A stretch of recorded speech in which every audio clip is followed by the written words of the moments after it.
Le 23 septembre 2024, le Centre national des ouragans de Miami a publié des alertes de tempêtes tropicales pour l'ouest de Cuba et la péninsule du Yucatan au Mexique, après avoir remarqué des averses et des orages désorganisés qui présentaient un fort risque de développement tropical. Cette nuit-là, de fortes pluies, des inondations et des glissements de terrain ont balayé l'ouest de Cuba. Et au cours des jours suivants, il est passé à un ouragan de catégorie 4, ravageant la Floride, la Géorgie, la Caroline du Sud et du Nord, le Tennessee et la Virginie. Plus de 230 personnes sont mortes, beaucoup sont encore portées disparues. Des communautés côtières entières ont été emportées, des villes rayées de la carte, des maisons détruites. Il n'y a vraiment pas de mots pour décrire l'horreur de tout cela. Pendant toute cette période horrible, j'ai vu d'innombrables histoires terrifiantes publiées sur TikTok et ailleurs en ligne par des personnes qui vivaient ce cauchemar. Certaines ont eu une fin heureuse, d'autres dévastatrices, certaines absolument choquantes et folles, et d'autres restent un mystère. Enquêtons.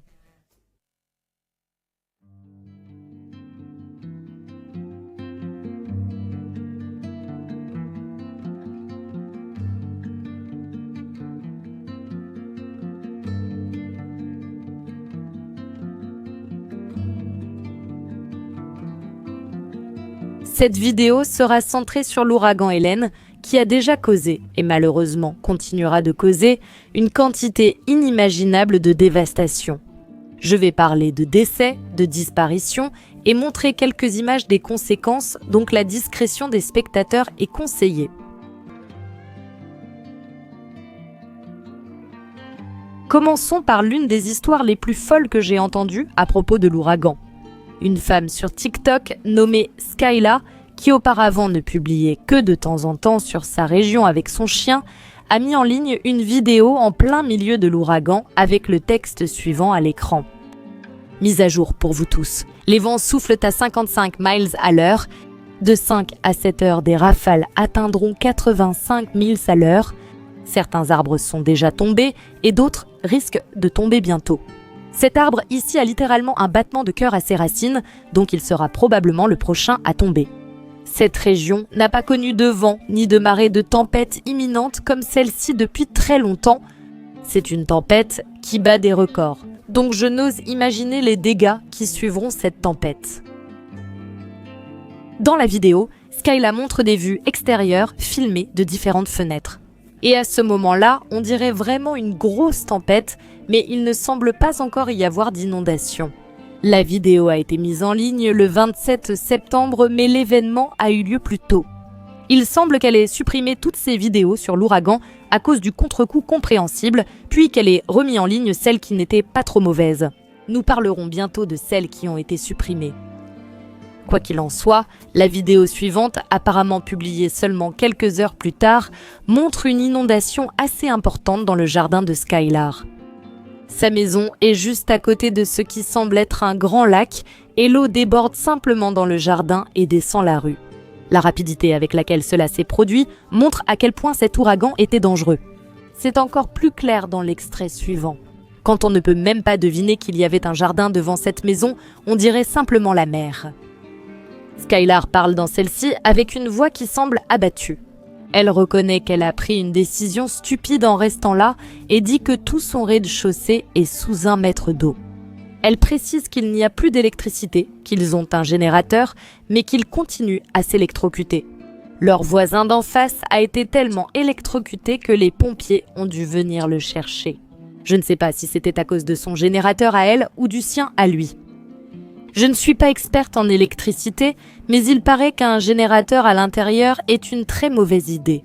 Genre dangereusement mauvais au point de risquer sa vie.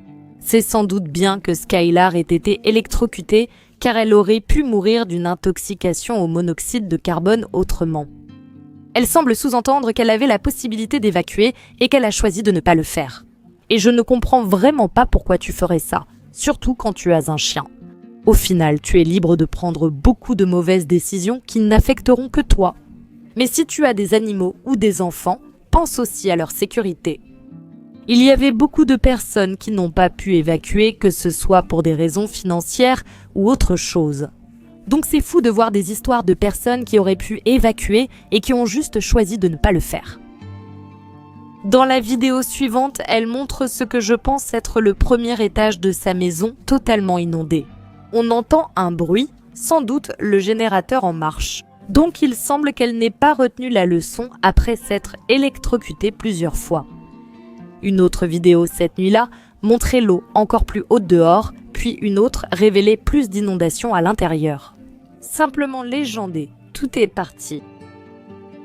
Comme je l'ai dit, Skylar a téléchargé quelques autres vidéos à l'époque qui ont depuis été supprimées. C'est là que tout est devenu fou. En résumé, elle avait déjà dit dans un autre extrait que son voisin possédait un bateau. Et à un moment donné, elle a décidé de monter sur ce bateau avec d'autres personnes, probablement ses voisins. Si tu penses qu'ils les citèrent car qu'ils étaient tous blottis les uns contre les autres, terrifiés, essayant simplement de survivre, tu te trompes. C'était un genre de bateau de fête pour aller à Ibiza. D'accord, c'est un peu exagéré, mais imagine ça en version atténuée parce qu'il flottait littéralement à travers des inondations causées par un ouragan dans l'obscurité totale. La musique était forte, il y avait des lumières et de l'alcool. C'était un revirement assez choquant après avoir vu Skylar traverser sa maison partiellement détruite. J'ai des sentiments mitigés à ce sujet. Elle a reçu pas mal de critiques parce qu'on avait l'impression qu'elle avait tout simplement oublié que des gens mouraient littéralement et qu'elle était là à faire la fête sur un bateau comme si de rien n'était. Je suis d'accord avec cette critique, mais en même temps, je ne sais pas ce que ça fait d'être chez moi alors que tout est littéralement en train d'être détruit depuis les fondations. Et je ne sais pas ce que je ferais dans cette situation. Je suppose qu'elle s'est juste dit « Tant pis, elle a perdu sa maison. Autant essayer de tirer le meilleur parti de la situation. » Je ne sais vraiment pas où était son chien durant tout ça, je n'arrive pas à imaginer. Elle l'a porté à travers l'eau, puis traîné sur le bateau de fête. Je suppose donc qu'elle a juste été laissée dans la maison, ce qui a dû être terrifiant pour elle. La situation est devenue morbide quand Skylar a publié une vidéo sur TikTok. En parlant à quelqu'un sur le bateau qui s'appelle Brandon, qui raconte assez nonchalamment comment il a trouvé un cadavre, elle dit « Alors Brandon, tu as trouvé une femme qui est morte ?» Il répond « Oui, vraiment triste. » « Et tu l'as sortie de l'eau, tu l'as posée sur un muret, puis le shérif est arrivé en bateau et l'a récupérée, dit Skylar. Et ensuite, tu as dû être secouru aussi, n'est-ce pas ?» Il répond « Eh bien, ils ont essayé, mais j'ai dû retourner à la maison. » Skylar, tu sais, c'est fou. On aurait aimé partir, mais on devait essayer de sauver notre maison. Aucun mot ne peut décrire ça. Bravo aux premiers intervenants, parce que c'est vraiment une situation terrible. Peut-être que le pire dans tout ça, c'est qu'on peut entendre des gens rire en arrière-plan vers la fin de la vidéo. Il est compréhensible que tous ceux qui ont vu ça sur TikTok étaient complètement stupéfaits. Cette femme avait choisi de ne pas évacuer, a-t-elle publié. TikTok dit que sa maison était littéralement en train d'être inondée.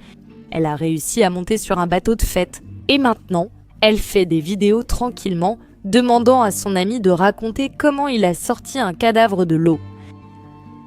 Pour accorder le bénéfice du doute à Brandon sur sa décontraction apparente, il se peut qu'il soit sous le choc. Ce serait une chose terrible à vivre. Et Skylar le met un peu sur la sellette, en lui collant la caméra au visage et en lui demandant de raconter l'histoire. De toute façon, je n'ai pas pu découvrir qui était la femme qui l'a trouvée morte, ni même trouver un véritable article de presse à ce sujet. Mais ce n'est guère surprenant, étant donné les centaines de corps qui ont été retrouvés. Qui qu'elle ait été, j'ai une pensée pour sa famille, et je regrette que les gens aient appris son histoire ainsi. Skylar et son chien ont heureusement survécu. Elle a retenu la leçon et a évacué avec son chien lorsque l'ouragan Milton a été annoncé, et elle a encouragé les autres à faire de même. Elle s'est excusée pour les vidéos déplacées et, comme je l'ai déjà dit, les a supprimées de sa page.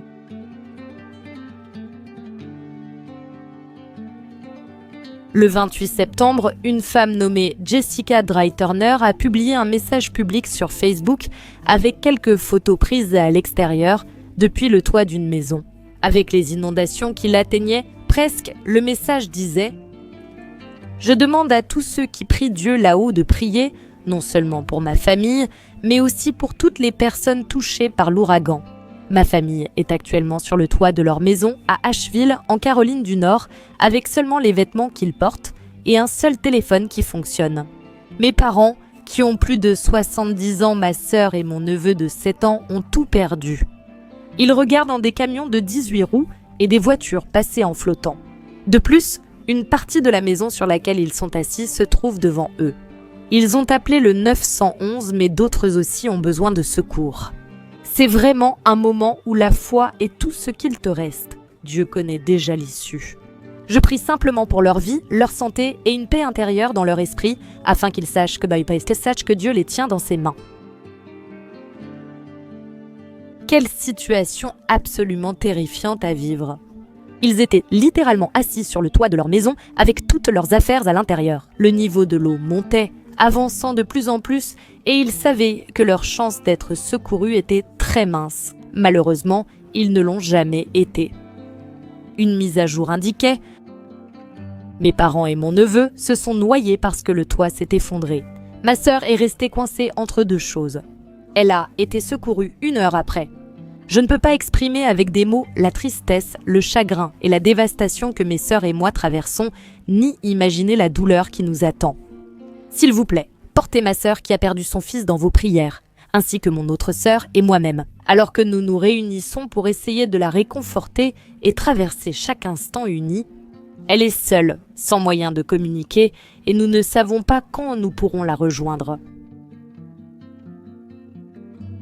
C'est un miracle que la sœur de Jessica ait survécu, mais je n'ose même pas imaginer la douleur qu'elle doit ressentir. Heureusement, elle a retrouvé le reste de sa famille peu de temps après, lorsqu'ils ont pu se rendre à Asheville en voiture pour la récupérer. Le lendemain, le corps de son fils Micah a été retrouvé à environ 400 mètres de l'endroit où elle a été secourue. Jessica a déclaré dans la publication que ses derniers mots étaient « Jésus, s'il te plaît, aide-moi ».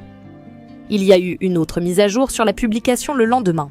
Citation: « Je dois clarifier certains détails concernant ce qui s'est passé.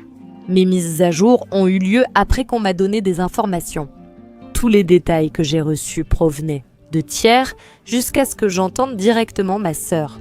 Ce qui s'est réellement passé est pire, mais je ressens le besoin de vous en informer tous. Ma famille était coincée sur le toit, comme vous l'avez vu. Ce n'est pas le toit qui s'est effondré, c'est la maison. Maman s'accrochait à Micah et papa luttait pour retenir Megan. Il paniquait sans cesse et la poussait sous l'eau. Elle s'accrochait à un arbre et essayait de le retenir. L'eau l'a emporté. Elle l'a vu emportée par le courant. Et puis maman passe près d'elle. Megan a crié « Où est Micah ?» Et elle pense que c'est à ce moment-là que ma mère a abandonné parce qu'elle l'a perdu. L'expression sur le visage de ma mère était de l'horreur absolue et de la défaite. Megan regarde derrière elle et voit Micah. Il avait tellement peur et elle l'a entendu crier « Jésus, s'il te plaît, aide-moi ». Et nous pensons que c'est à ce moment-là qu'il a été emmené.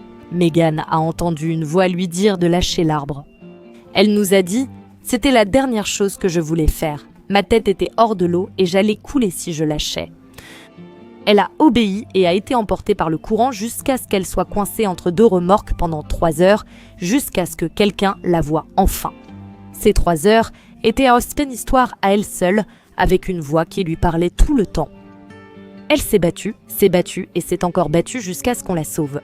Une fois que cela est arrivé, c'est là qu'elle s'est complètement effondrée. Nous croyons que Micah, maman et papa ont attendu que Megan soit sauvée avant d'être accueillie dans les bras du Christ.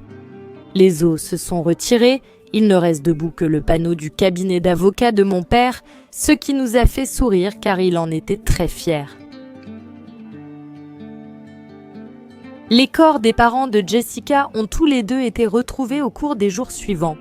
Je n'ai rien de plus à dire sur cette histoire tragique, si ce n'est que j'espère vraiment que la famille trouvera d'une manière ou d'une autre la force de continuer.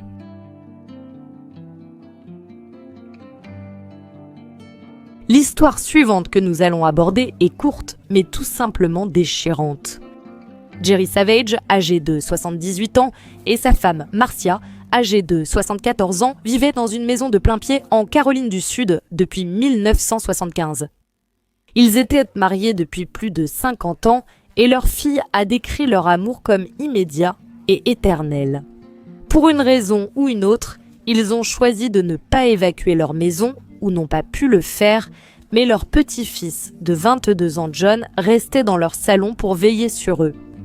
Il y avait des vents allant jusqu'à 140 miles par heure dans la nuit du 27 septembre et vers 4 heures du matin, John a entendu des branches se casser dehors. Il est allé dans leur chambre pendant qu'ils étaient au lit avec leur chien pour prendre de leurs nouvelles et ils étaient secoués mais vivants. Ils se sont endormis peu après et environ 1 heure plus tard, un arbre s'est écrasé à travers le toit de leur maison, les tuant tous les deux dans leur lit. La fille a expliqué aux journalistes comment ils ont été retrouvés. Citation : « Mon papa était sur ma maman, la serrant pour la protéger. Le médecin légiste a dû les séparer. »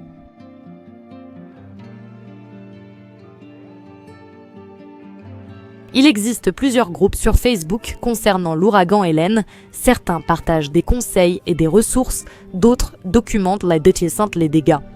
L'un de ceux que j'ai trouvé s'appelle Ouragan Hélène. Personne disparue, c'est assez explicite. C'est un endroit où les gens peuvent partager des informations sur leurs proches disparus pendant l'ouragan. J'ai écrit cette entrée le 12 octobre et il y a de nouvelles publications datant d'il y a seulement quelques heures, ce qui montre à quel point tant de personnes sont encore portées disparues. Je vais vous montrer certaines de ces publications. Si vous avez vu l'une de ces personnes, veuillez contacter l'auteur de la publication sur Facebook s'il est clair qu'il s'agit d'un membre de la famille ainsi que les autorités compétentes. De la famille de Stephan et Aline Ayers, le corps de Stephan a été retrouvé le 7 octobre et Aline Ayers est toujours portée disparue. Aline est décrite comme mesurant 1,68 m, pesant environ 86 kg, avec des cheveux blonds roux et des yeux bleus. Elle a un tatouage de cœur au poignet, un papillon dans le dos et une dent de devant courbée. Elle présente aussi des cicatrices chirurgicales au genou et à la jambe. La famille recherche désespérément Alina car leur maison est vide et personne ne l'a vue depuis l'ouragan. Si vous avez des informations, veuillez contacter le 211 ou le bureau du shérif du comté de Yancey. Quelqu'un a-t-il vu Autumn Eckenrode ? Elle voyageait de l'Indiana vers la Caroline du Sud lorsque sa voiture est tombée en panne dans le sud-ouest de la Virginie, dans un garage Walmart. Elle cherchait alors des options de voyage car elle était bloquée. C'était quelques jours avant l'ouragan Hélène. Sa famille n'a plus eu de nouvelles d'elle depuis. S'il vous plaît, aidez-nous. Nous recherchons notre fils, il s'appelle Xavier Smith. Il a 18 ans, mesure 1,85 m et pèse 64 kg avec des cheveux châtain clair au menton. La dernière fois qu'on lui a parlé, c'était à Shelby, Caroline du Nord, avec sa petite amie Emma. Nous vivons au Colorado et sommes désespérés de le retrouver. S'il vous plaît, si vous l'avez vu ou si vous avez la moindre information, contactez-moi. Nos pensées vont à toutes les victimes de l'ouragan Hélène. Merci à toutes les personnes qui travaillent sans relâche pour aider aux efforts de secours. Voici mon frère, Marcus Moore. Il a disparu quelque part à Asheville. Vu pour la dernière fois dans ou près de la zone PVA, dans le quartier South French Broad. Si quelqu'un a des infos ou l'a vu, merci de me prévenir rapidement. Ou sa mère, Ada Moore, ou son frère Trap Momour, merci beaucoup. Nous avons besoin de votre aide pour retrouver Alonzo Brody Stidham, qui a disparu à Asheville, en Caroline du Nord, depuis l'ouragan Hélène. Brody était sans abri et sa famille est profondément inquiète pour son bien-être. Il est difficile à reconnaître car il porte souvent les cheveux longs, mais il pourrait les avoir coupés. La famille de Brody est désespérée et cherche des informations. Si vous l'avez vu, connaissez un participant aux recherches ou entendez des informations sur sa localisation, contactez-nous immédiatement. Pour toute personne ayant des informations en Caroline du Nord, veuillez contacter Caroline du Nord 211. Si vous êtes en dehors de l'État, composez le 1-880 8892 1162 ou contactez les autorités locales. Disparue depuis l'ouragan, Hélène Curtis Gilchrist, Asheville, Caroline du Nord. Avez-vous vu Curtis Gilchrist ? Vue pour la dernière fois dans le centre-ville d'Asheville le mercredi 25 septembre, Les personnes qui essaient de contacter des membres de leur famille peuvent appeler le Caroline du Nord 211 ou le 1-880 892 1162 si elles appellent depuis un autre État.